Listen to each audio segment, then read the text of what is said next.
So guys, आपका एक बार फिर से स्वागत है हमारी लेटेस्ट कमाल धमाल fresh fantabulous amazing out of the sky वाली वीडियो में। और देखो यार, अभी रॉयल रंबल 2025 होने में कुछ हफ्ता भर बाकी है, 10-12 दिन ही बाकी होंगे। तो डब्ल्यूडब्ल्यूई ने सोचा क्यों ना उससे पहले पेपर व्यू जैसे दिखने वाले इवेंट हमारे मुंह पर फेंक कर मार दिया जाए, जिसका नाम है the Saturday night main event. अब इसमें सैटरडे यूज है तो ऑब्वियसली आपको ये शनिवार को ही देखने को मिलेगा। 25 जनवरी 2025 को आप ये शो देख भी पाओगे। Frost Bank Arena all the way from San Antonio Texas से ये आपको शो देखने को मिलेगा। मतलब वहाँ पे 15 या 12 हजार के आसपास लोग आने की आशंका भी मानी जा रही है।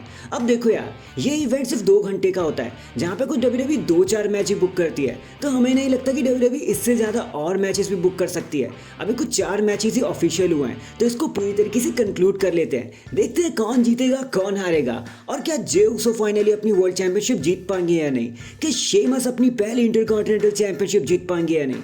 आई नो आप ये सब जानना चाहते होंगे कि फेवरेट कौन चल रहा है इंडस्ट्री में। तो वीडियो को एंड तक पूरा देखना, चैनल को अभी लाइक एंड सब्सक्राइब कर दो, बाकी का हाल आपको इंट्रो के पर पता लग जाएगा। एंड नाउ आप देख रहे हैं रेसलमैनिक्स एंड सब्सक्राइब करना तो बनता है। तो गाइस देखो, मैं पहले आपको ये बता देता हूँ, ये जो सैटरडे नाइट मेन इवेंट है ना, ये कोई बड़ा पेपर व्यू नहीं है। आप इसको एक फिलर टाइप में मान सकते हो कि जब डब्ल्यूडब्ल्यूई के पास करने के लिए कुछ नहीं होता तो वो इसको एक इवेंट के तौर पे दिखा देती है। पहले भी जब ये 90s के समय पे हुआ करता था तो ये कुछ ऐसे ही प्ले किया करते थे, जैसे आपने पहले भी पिछले साल देखा था। 2 घंटे का ये इवेंट होने वाला है, 2 से 4 ही मैच होंगे। तो चलो धीरे धीरे एक एक करके देख लेते हैं कि इन मैचेस में हमें क्या कुछ देखने को मिलेगा और कौन विनर बनने वाला है। तो सबसे पहले मैच को उठा लेते हैं, वो आ रहा है द वुमेन्स की तरफ से द वर्ल्ड हैवीवेट चैंपियनशिप, जहां पर Rhea Ripley the eradicator Rhea Ripley the bloody Rhea Ripley अपने टाइटल को डिफेंड करने वाली है against the immovable object Nia Jax के साथ। अब यार देखो, अब आप में से जो भी डब्ल्यूडब्ल्यूई स्टार्टिंग से देख रहा है ना,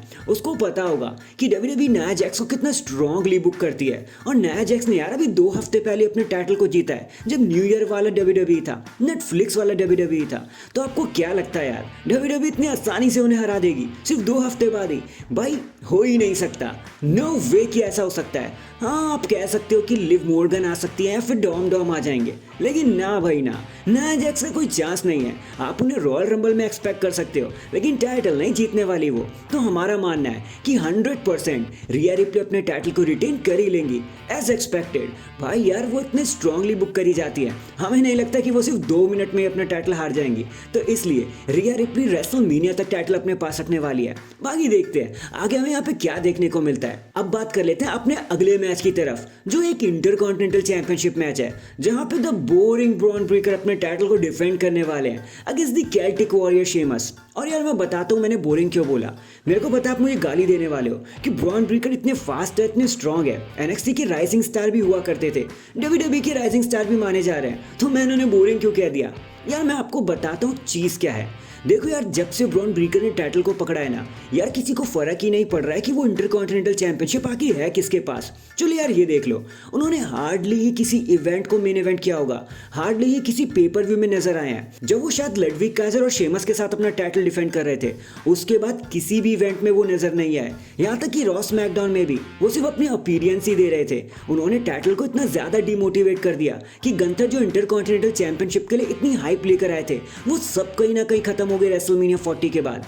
और ब्रॉन ब्रेकर बस टाइटल को इधर से उधर ही लेके घूम रहे हैं, कुछ ऐसा इंपैक्ट क्रिएट नहीं हो पा रहा है। इसलिए हमारा ऐसा मानना है कि अगर डब्ल्यूडब्ल्यूई को थोड़ी सी भी प्रेस्टीज दिलानी है इस इंटरकॉन्टिनेंटल चैंपियनशिप को, तो शेमस को जितवा नहीं होगा, शेमस को टाइटल देना ही होगा। और वैसे भी हम सभी जानते हैं कि शेमस अगर बनना चाहते हैं एक ग्रैंड स्लैम चैंपियन डब्ल्यूडब्ल्यूई का, तो उनको वो इंटरकॉन्टिनेंटल चैंपियनशिप जरूर चाहिए होगी। सिर्फ एक वही टाइटल है जो वो अपनी जिंदगी में एक बार भी नहीं जीत पाए। भाई वो 2 सालों से 3 सालों से 4 सालों से वेट कर रहे हैं, 4 सालों से इस टाइटल के पीछे भाग रहे हैं, लेकिन एक भी बार ये टाइटल उनके हाथ नहीं आ पाया। तो हमें ऐसा लगता है कि समय की नजाकत को समझते हुए डब्ल्यूडब्ल्यूई फाइनली शेमस को मौका देगी कि वो टाइटल जीत ले। और हमें ऐसा लगता है कि सैटरडे नाइट मेन इवेंट में शेमस कैसे भी करके उस इंटरकॉन्टिनेंटल चैंपियनशिप को अपने पास रख लेंगे और बन जाएंगे हमारे new intercontinental champion.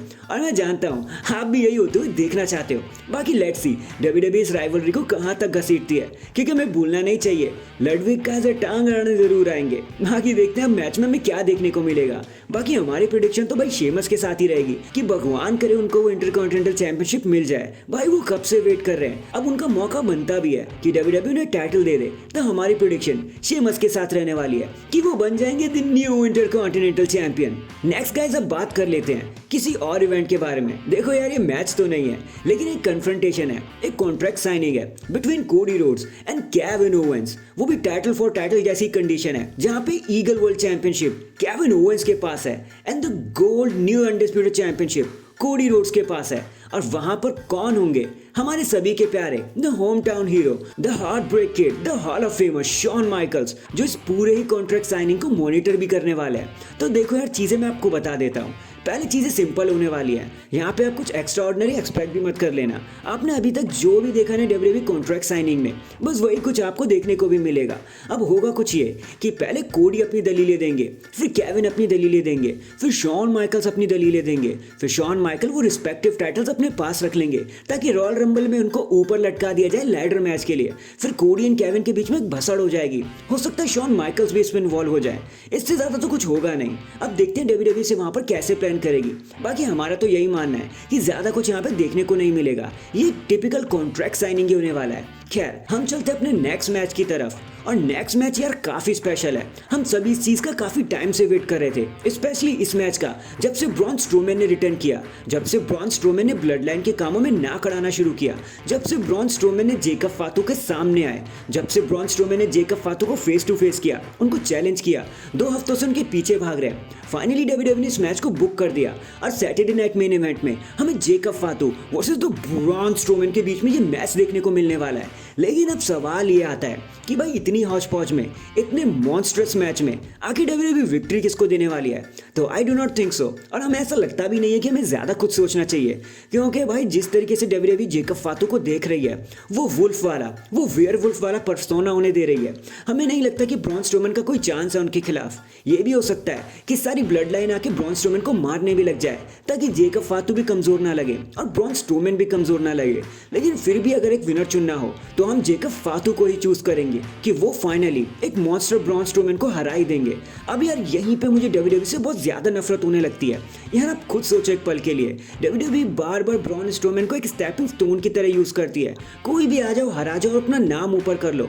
Chad Gable ने भी उन्हें पटका था, फिर सेथ रॉलिंस भी उनके साथ लड़े, और अब देखो यार क्या हो रहा है, अब वो जेकब फातू के साथ लड़ रहे हैं। और हम जानते हैं कि कैसे जेकब फातू स्ट्रांगली बुक किए जाते हैं। तो यहाँ भी ब्रॉन स्ट्रोमैन को कुछ नहीं मिलने वाला, वो सीधा सीधा जेकब फातू से हार जाएंगे या फिर मैच डिस्क्वालिफिकेशन की कंडीशन में खत्म हो जाएगा। बाकी अगर बात रही उनके जीतने की, नहीं होने वाला बॉस। जेकब फातू के हाथ में पूरी विक्ट्री जा रही है, तो हम उन्हें ही चूज करेंगे। एंड फाइनली ये सारी चीजें लीड करती है हमें हमारे मेन इवेंट की तरफ, जो काफी हद तक प्रेडिक्टेबल है। यहाँ पे गंथर अपनी वर्ल्ड हैवीवेट चैंपियनशिप डिफेंड कर रहे हैं अगेंस्ट द मेन इवेंट जे उसो। और भाई आप एक पल के लिए ध्यान से सोचो, क्या लगता है आपको, जे उसो जिस हिसाब से चिढ़ रहे हैं, जे उसो जिस हिसाब से अनडिस्प्यूटेड चैंपियनशिप को चेस कर रहे हैं या वर्ल्ड चैंपियनशिप को चेस कर रहे हैं, आपको लगता है वो अब जीत पाएंगे?